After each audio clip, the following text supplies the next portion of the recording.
हमारी इस धरती पर मौजूद हर एक देश में कई अलग अलग प्रकार की जनजातियां, अलग अलग प्रकार के समुदाय के लोग रहते हैं। इन समुदाय के लोगों की अपनी अलग भाषाएं हैं, अपनी अलग परंपराएं हैं, अपना अलग पहनावा है। और तो और इन जनजातियों का रहन सहन भी एक दूसरे से काफी अलग होता है, जो इन्हें औरों से अलग बनाती है। इनमें से कुछ समुदाय में कई ऐसी परंपराओं या रीति रिवाजों का पालन किया जाता है जिसे सुनकर लोग अक्सर हैरान रह जाते हैं। आज हम आपको एक जनजाति के द्वारा पालन किए जाने वाली एक ऐसी परंपरा या रिवाज के बारे में बताने वाले हैं जिसे सुनकर आपके रोंगटे खड़े हो जाएंगे। इस बेहद खास समुदाय का नाम है तोराजा समुदाय, जो कि इंडोनेशिया के जकार्ता इलाके में निवास करती है।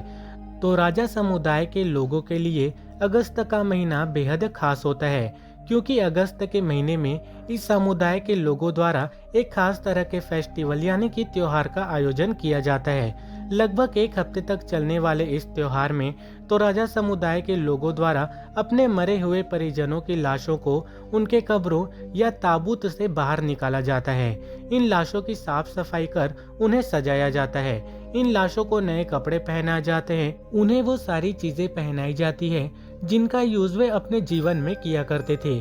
पूरी तरह से तैयार करने के बाद इन लाशों को परिजन अपने घर लाते हैं। इन लाशों को तैयार किए गए एक खास कमरे में रखा जाता है। त्योहार के अंतिम दिनों तक इन लाशों को परिजन ठीक वैसे ही रखते हैं जैसे वह इंसान अपने पूरे जीवन काल में रहा हो। जैसे कि अगर उस मरे हुए इंसान को खाने में कोई खास डिश पसंद थी तो उसे वह डिश बनाकर खिलाई जाती है। अगर उस इंसान को कोई खास चीज पसंद थी तो उसकी इस इच्छा को भी पूरा किया जाता है। परिवार के सदस्य उस मरे हुए इंसान से बातें करते हैं, उनके साथ ही बैठकर खाना खाते हैं। इतना ही नहीं, उस मरे हुए इंसान को अपने साथ ही सुलाते हैं। इस त्योहार के अंतिम दिन तक इन सभी शवों को एक जगह पर इकट्ठा किया जाता है।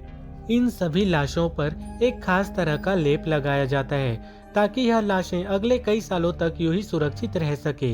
इन शवों को अंतिम बार सजाया जाता है। परिजन इन शवों को पूरे सम्मान पूर्वक पूरे गांव में घुमाते हैं। पूरे गांव में घुमाने के बाद इन सभी शवों को एक नए ताबूत में सुलाया जाता है। इन लाशों के लिए एक नई कब्र खोदी जाती है। इन नए कब्रों को भी सजाया जाता है।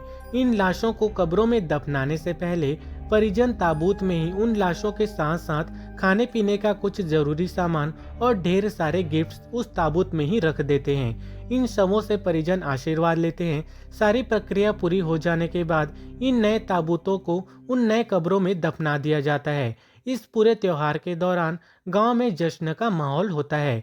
परिवार के कुछ सदस्य अपने कुछ रिश्तेदारों को भी इस त्योहार में इनवाइट करते हैं। हर साल होने वाले इस अनोखे त्योहार के दौरान हजारों की संख्या में पर्यटक इस कबीले में इकट्ठा होकर इस खास त्योहार में शामिल होते हैं। और तो और इस समुदाय के लोगों को भी पर्यटकों के इस तरह शामिल होने पर कोई ऐतराज नहीं होता। समुदाय के लोग भी पर्यटकों को अपने इस जश्न में शामिल कर लेते हैं। अब आखिर में आपके मन में भी यही सवाल आ रहा होगा कि आखिर इस समुदाय के लोग ऐसे अनोखे त्योहार का आयोजन क्यों करते हैं, जिसकी एक झलक ही किसी इंसान को विचलित कर सकती है।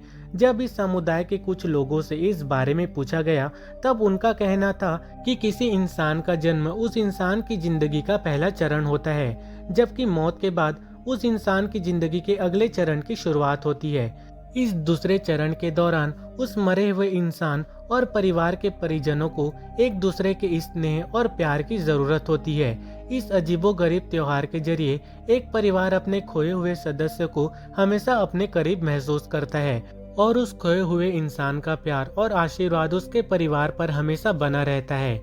इसीलिए तोराजा समुदाय के लोग इस खास त्योहार का आयोजन हर साल करते हैं।